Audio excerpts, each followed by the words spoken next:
Hey guys, welcome to the very first edition of Coffee with KDUB. I'm so excited to answer these questions. We've got a ton of great questions that came in on the very first week.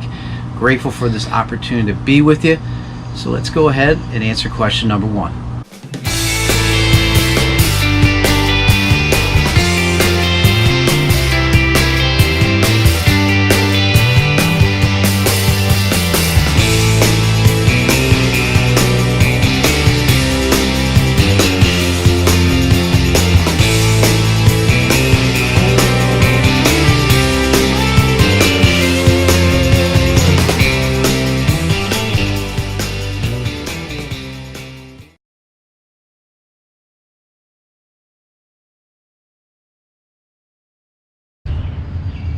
Yeah, that's a good question. I always talk about, hitters are drowning in information but starving for wisdom, and I think the big thing for coaches to simplify things is really have a conversation with them and ask them how they like to do it, even if they're 12 years old or 13 years old and they may not have all of the answers to your questions, but at least it gets them to start thinking about it. And it's okay, coaches, if you want to understand the information, if you want to understand the data, if you want to go through and find the metrics of things, that's okay, but you have to be very cautious about what you can give to players and what you can't. So just because there's a number attached to a result, launch angle, spin rate, whatever the case may be, or you've got something on the bottom of that bat, it's not always okay to share it with that player. So you got to be very, very careful what you can and can't share with them. So some people say the old school coaches and new school coaches, and for me, it's,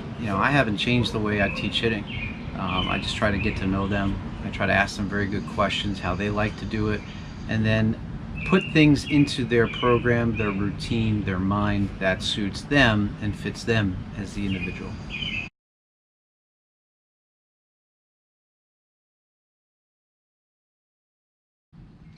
Yeah, patience is a big word for a lot of coaches, a lot of players, just a lot of people in general. And coaches, having patience is really key to play the long game. I mean, hitting is up and down, hot for 2 weeks, cold for 2 weeks, all that kind of good stuff. But the sense of urgency that you're talking about, I think it's a good question when it comes to when to push and when to let go. And I think a lot of that too is if you understand the player, understand how he ticks, understand how far you can push him, really helping him with that aggressiveness in the box, I think that you're asking about, or maybe the urgency to get his routine, understand his routine, and to really stick to his routine. I think at the end of the day you have to tell them and help them with, like, hey, what's your purpose to what you're doing?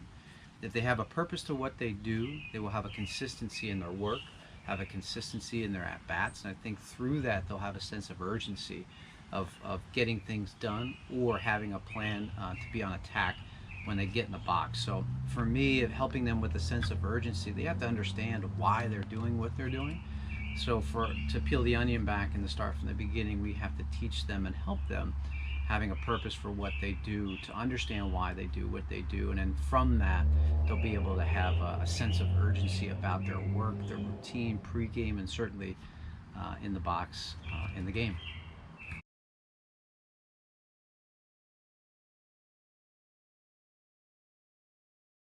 Yes, this is by far my favorite question of all the questions we have today.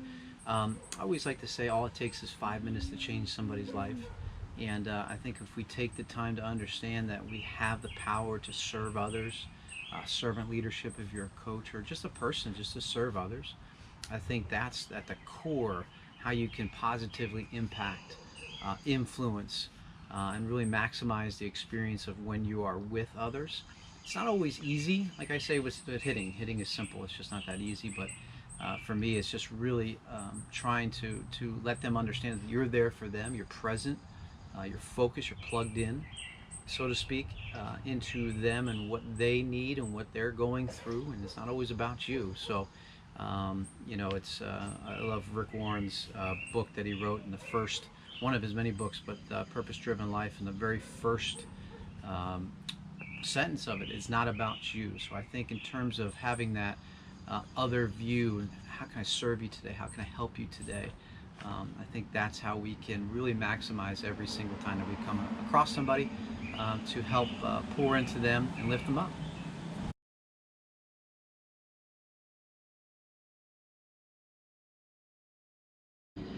This is a big question for all of us as players, as people that are working or trying to achieve something. Um, it's okay to have nerves. I mean, for me, I was nervous a lot. The anxiety was there at times, but as I got older, I learned how to really see what that was, and the nervousness was for my failure to prepare. If you're prepared for things, you're confident going in. I think nervousness and anxiety are two different things. The nervousness piece is, if you prepare right, you're not going to be nervous going into anything. I always equate it to a test. If you study for a test, you're not nervous going into the test. You're confident going in. You just don't know if you're going to get 100 or a 90 or an 80, but you're confident going in. It's okay to have some of the anxieties because you're excited to be there. It's like the butterflies, right? You're excited for that opportunity to compete. So I think it's, first of all, separate that nervousness and anxiety, but the nervousness I think can go away for you if you prepare and prepare right with your routines and all that kind of stuff, good stuff that we talk about.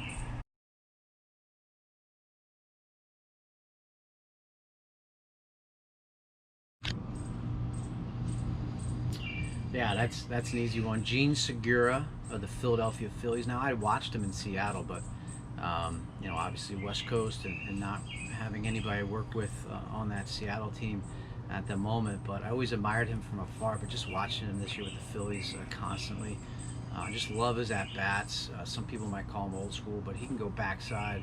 He can get the head out and get you for a homer, a double, drive guys in.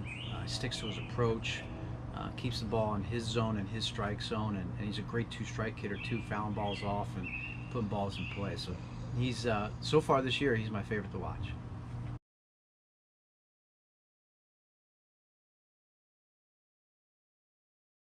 Oh yeah, absolutely. This question comes in from the Lehigh Valley Pates. I just did a KWB Experience up in Lehigh Valley, Pennsylvania. My man, thank you so much for the opportunity to work with you. The Good Batting book was distributed to all the hitters that were there. They got a signed copy of it, so it was pretty cool to interact with them and to spend time with them, pour into them, listen to them, all the things we talked about today, for 3 hours for the KWB Experience. So I appreciate that, but the thank you goes to you, and I'm so grateful for that opportunity.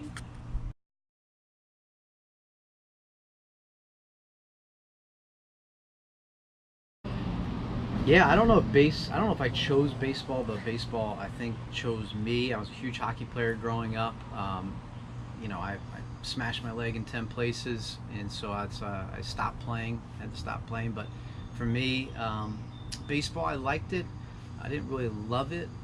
My first love was hockey. So for me, getting into it kind of towards the freshman year of high school is when I started to really dive into it more and more.